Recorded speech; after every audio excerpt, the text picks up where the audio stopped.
guys, welcome back to another episode of the Whiskey Diaries. Today we're going to be talking about Glenfiddich 30-year-old. The Glenfiddich distillery doesn't need any introduction whatsoever.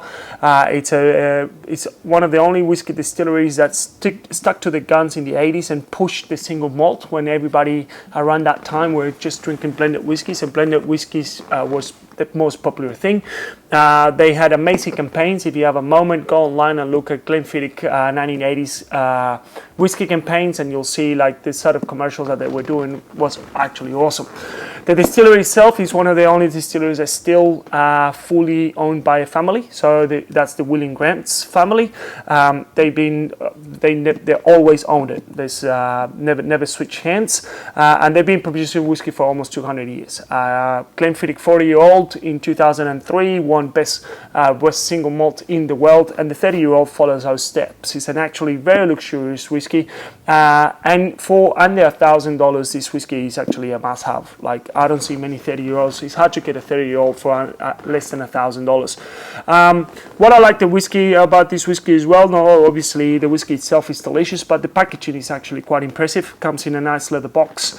And then it comes with a little booklet inside. And I've tried and opened a few bottles of 30-year-olds in my time, but this one is the only one that gives you a little bit of reference on what 30-year-old what 30 years in the world means actually, and it's really interesting. So I'm just going to read this passage straight from the booklet. So Glenfiddich 30, it was put into cask as the Return of the Jedi broke all box office records. It was rolled from its filling store to its warehouse as the first Apple Mac was about to be put on sale in the USA.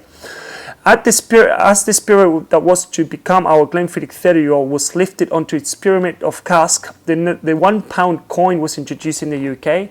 As the heavy wooden doors of the warehouse were closed and double locked, Michael Jackson's Thriller stormed to #1 in the album charts. I just find that really quirky and really nice, because it just gives you a little bit of a understanding what 30-year-old actually means. 30-year-old is a long time to wait, and the world was very different back then. Anyway, that's enough of romanticism there. We'll just go back straight into the whiskey now. So the 30-year-old is aged in Oloroso cask and American oak.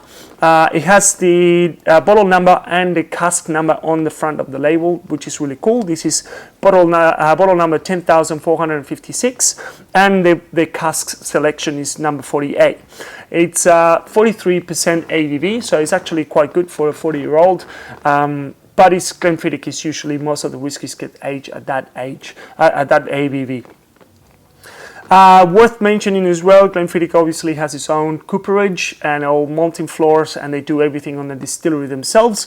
And again, it's one of the only distilleries that have their own source of water.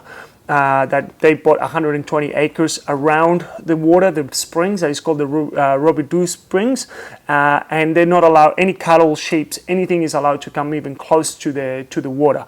So the water gets directly pumped into the distillery, which is one of the only ones in Highlands that they can do that.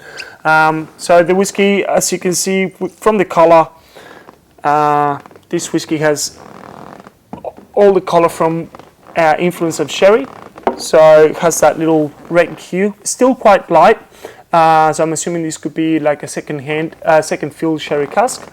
And then, yeah, that's definitely Glenfiddich. You can smell all the apples and the pears. A little bit, obviously, you get a little bit of woody characteristics because it's 30 years old. But the backbone of what Glenfiddich is there. Glenfiddich is very well known for the heathery aromas as well. So you can definitely pick that on the nose. Yeah, that's Glenfiddich 101. Super soft, easy drinking, but still really complex.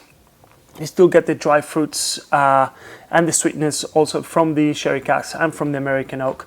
So it's actually delicious, and for under $1,000, this whiskey it's a no-brainer. Hopefully you enjoy this one. If you want us to review any other whiskies or anything like that, you can just put the whiskey that you would like on the comments, and we'll do it.